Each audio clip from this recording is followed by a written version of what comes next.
Hello everyone, and welcome to the Veiled Cottage Witch. I'm here again with another episode of Tarot Troubleshooting. I really hope you guys are liking these videos. Hopefully it's helpful and give you guys kind of a new way to look at the cards themselves. So I didn't explain in my last video, so I'm going to do that now.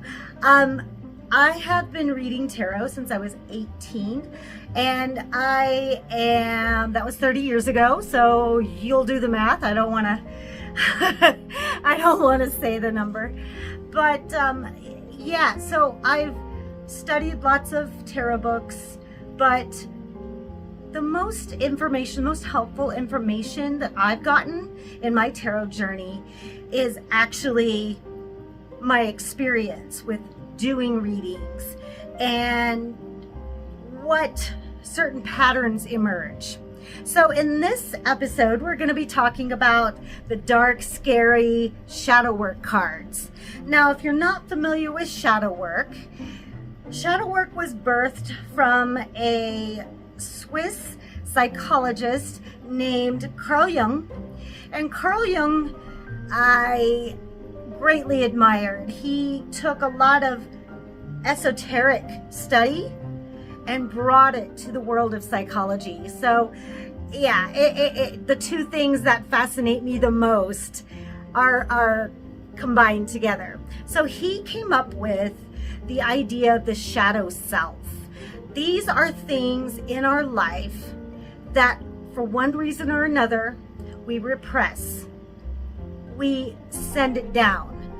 We don't want to bring it back up. You know, we may have trauma in the past that we need to look at, even though we don't want to. It can be scary.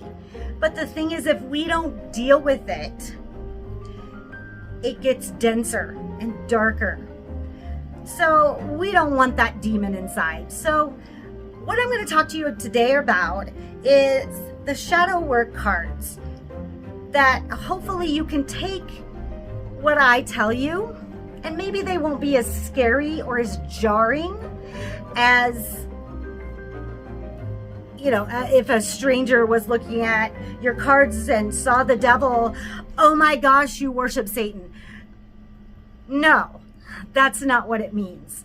So I want to take a look at these cards and kind of really take the scary out of it for you today. So that's what we're going to work on. And by the way, this stigma has come a lot from Hollywood, from movies. You know, they have the death card come and the main character dies after receiving that reading. I've seen it more times than I really want to know about. And it just paints those cards in a terrible light. So hopefully what I'm accomplishing with you today will kind of take that and throw it out the window, and hopefully you'll adopt some new meanings. So let's get to it. So here are probably the most scary cards in the deck. You know, we see these and it stops us in our tracks. So let's talk a little bit about the Tower. So I'm going to move these out a little bit, and we're going to discuss the Tower. Now, this is personally my favorite card. I know it sounds weird, but it is. You know, the Tower is seen as devastation and ruin. I mean, yeah, that's what's being portrayed, right? We see that as, you know, utter ruin. And so we want to paint this in a better light.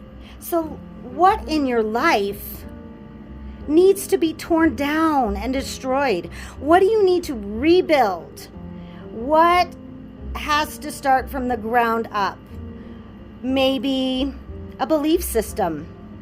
Maybe if you've always believed that tomatoes were vegetables. I know this is a silly example, but go with it. If tomatoes were always seen as a vegetable in your life, and you find out that they are indeed a fruit, then that changes everything. You know, it changes the way you look at tomatoes, right? That is what the Tower is. They want the artist wants you to look at your life and see what needs to be torn down and rebuilt. All right? That's all. I think when I see the Tower, I get excited because I'm like, great, get rid of what doesn't work. Start over. If you've built a job and a career over doing one thing, and suddenly you have this amazing opportunity to do something totally different, that's the Tower. The Tower is telling you it's okay to rebuild. It's okay to start over. It's okay to reinvent yourself. So that's my optimistic expression and impression of the tarot card, or the Tower card. Now we're going to look at the Devil. So the Devil card, most people see as evil. Evil is coming into your life. There's demons in your life. You get this impression that you're being chained by some demonic force. It's not really about that. The Devil card is more about looking at your life and seeing, what are you giving energy to that does not deserve your energy? What in your life is weighing you down? What in your life are you negatively attached to? That could be addictions or bad habits. This is a card, it's going to call you out, but it's showing you that you don't have to be chained. You don't have to be chained to it. You can break free. You can see that the chains around their neck are loose. So there's a chance you can get free. It doesn't have to be, you're imprisoned. It doesn't have to be that this addiction is going to be your downfall. This is a heads up to get your life together, to maybe go into recovery if it's an addiction. Maybe get some help through AA if you are an alcoholic. But this is really trying to get you to really take stock at what's not working in your life. So it's a great card to get when you want to face what's wrong and you just need it shown to you. So I like to look at the Devil that way. So let's look at Death. All right. This card probably has the worst reputation of any tarot ever. Actually, this is one of my favorite cards as well. So the Death card, as you can see, is imminent doom. It's seen as, a physical death. I mean, this horse is trampling over bodies and not giving a shit. He's doing his job. That is a huge clue to the optimism of this card. So what I see is something is ending and something is ready to begin. We see the ending as the stomping of the horse, but then we see this beautiful sunrise coming up. So that tells me that, okay, you're transitioning from an old paradigm, an old way of living, into a new way of living, a more positive way of living. Again, like the Devil card, if you get these two together, it's time to get your shit together for real. It is time. Because something needs to end for something good to begin. You need to stop that addiction so you can get in recovery. So if that makes sense, that kind of really, really helpful with those two cards. And then we have our 10 of Swords here, Minor Arcana. And with this card, it looks like he's dead. Game over. You lose, It's seen as something threatening and like people are going to stab you in the back. I'll tell you what I see with this card. I look through the swords and I see this beautiful sunset. What I see is the hurt is over. You have taken all the pain that you possibly can, and you're in a waiting period for that sun to go down and a new day to start. So this is great because it's a 10. It's a 10, so that means completion. You're done. It's over. The pain, the sorrow, it's over. You will rise again. So really kind of focus on that sunset, and then you begin to really get, hey, it's a new day for this guy. You know, he's gonna be fine.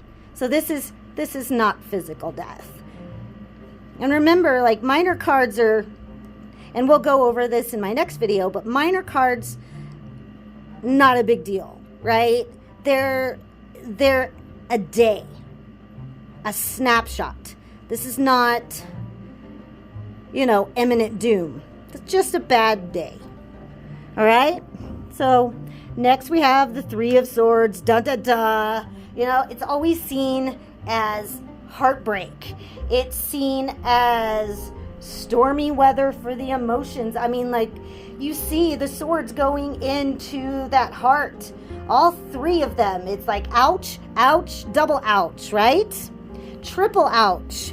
But this card really is letting you know that yes, you've been hurt, but it's your chance to now heal, right? To learn from those past mistakes. That first time, ouch, that hurt. The second time, dang, I can't believe it happened again. The third time is your clue. Maybe this relationship is not worth the pain. This is your clue to maybe evaluate that relationship and move on so you don't get hurt. You don't get another sword through the heart. This also makes me think of walls, protective shield over the heart so that you don't get hurt again.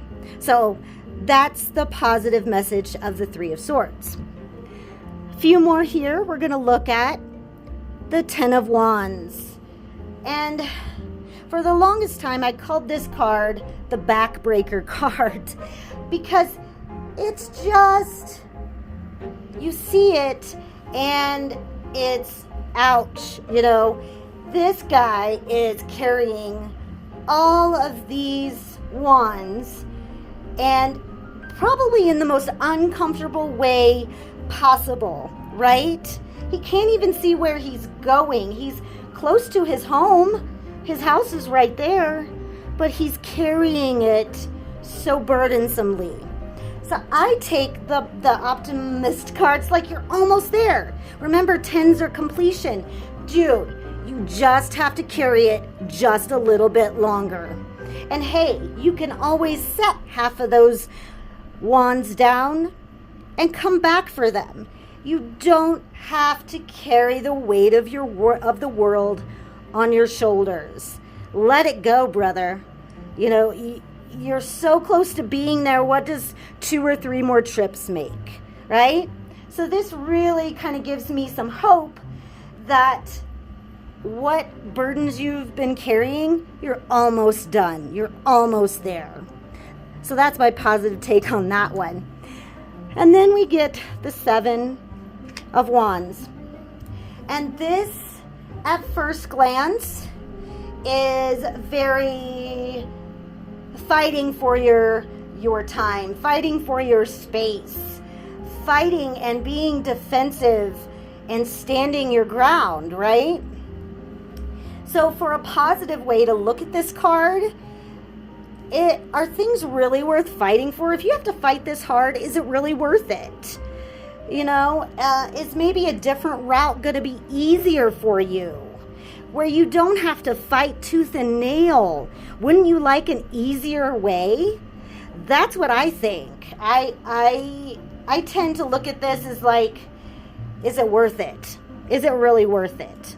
If it is, fight on, brother. But if it's not, maybe reevaluate your position. You know, maybe it's time to surrender to this and maybe find a new career or a new path that isn't going to be this resistant. Okay? So that's my positive take on the Seven of Wands. And then, oh, this card. This is my apprentice's favorite card. So with the Five of Cups, you know, you can see he's grieving. You know, he's got that black cloak, and everybody knows that grief is heavy, right? But what is this figure really upset about? If you see down at his feet, 2 of those cups are spilled wine. One is spilled poison. So really, I want to shake this guy and say, hey, you avoided death. So you spilled your wine. BFD, turn around, grab these cups, go back to your castle and get some more wine. It's not that bad. You actually survived an attempted murder. So, you know, it's time to take that cloak off. It's time to get up and get over it, you know? It's time to move on. Yeah? That's something that I really like to look at with this card, is the 3 spilled cups, because that kind of tells the tale. Yeah? So next we have 8 of Swords. This looks like a kidnapping. This looks, honest to God, like a damsel in distress. But if you look closely at the bindings here around her, they're pretty loose, right? Like she could wiggle and shimmy and get out of that really quick, grab a sword, and go to that castle behind her and be in safety. So this is really about what are you doing that is putting yourself in this position? You know, what can you shimmy out of? What can you wiggle your way out of in order to find contentment and peace and happiness? You know, orange is the color of courage here. So there's determination, there's bravery here, but you just have to summon it within yourself, right? And then things aren't so bad. You can get out of this. It's not a big deal, right? Perspective change. And the last one I think we're going to look at is the 9 of Swords. Now, this looks like insomnia. It looks like grief over a loved one. This is so much anxiety and worry, right? But what does worry and anxiety ultimately cause? More worry and more anxiety. And, you know, fretting over how well you sleep and insomnia. Are you, that time that you're sitting there tossing and turning and trying to go to sleep, how can you take some of these swords off the wall? What can you eliminate in your life that is causing you this anxiety, this stress? Why can't you sleep? What's going on in your life?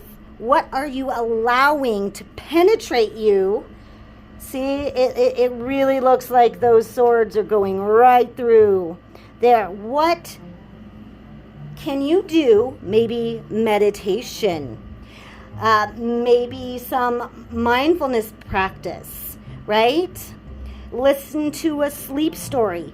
Get those worries and set them aside. They'll be there in the morning, but you need to sleep. So let's put them in a box in our mind and put them outside of the room so you can get sleep. You know, once you worry about one thing, you're going to worry about the other, and it adds up. You can see that.